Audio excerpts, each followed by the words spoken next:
So I've taken the tachometer from a Volvo 164E, which is a 6-cylinder car, and changed it a little bit so that it works on a 4-cylinder engine. So what that means is I've taken and changed the time constants of the circuitry. It's a one-shot circuit, so a monostable multivibrator.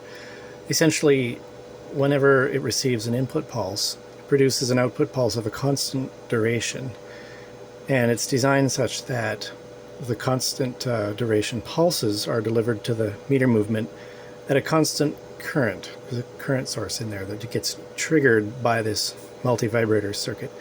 The idea behind this is that it's going to result in an output that's irrespective of battery voltage, temperature, etc.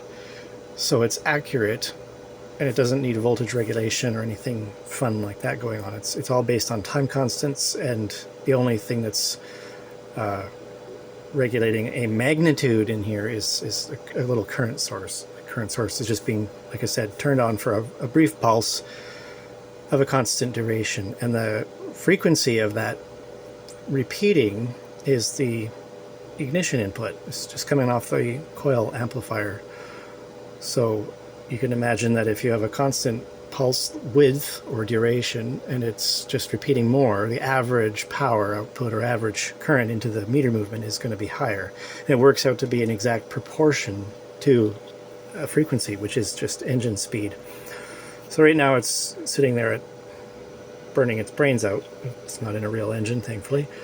But just to show the calibration, this is a very accurate function generator. I can punch in the frequencies down into the microhertz.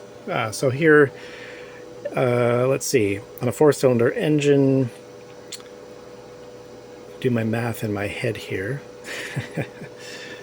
we should have 3,000 RPM when we do 100 hertz.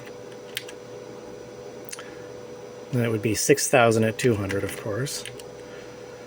And 66 would be, I think, 1,000 RPM.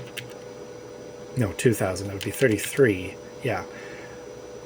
So therefore, 133 should be 4,000 RPM. Yep.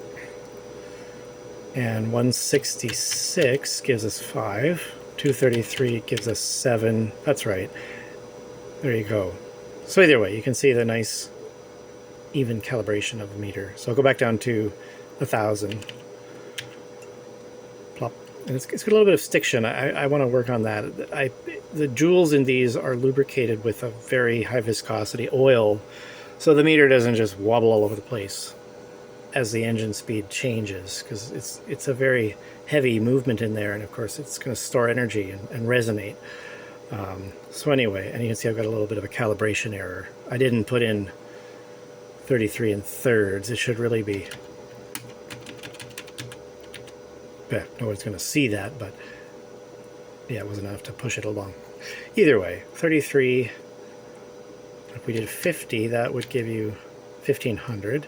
66 should be 2,000. And then 100 would be 3,000. 133 should be 4. 200, no, 166. I'm slow today. Where's my backspace key? Clear, blip. There we go, 5,000, 6,000, and then 7. Good to go. All right, enough of that.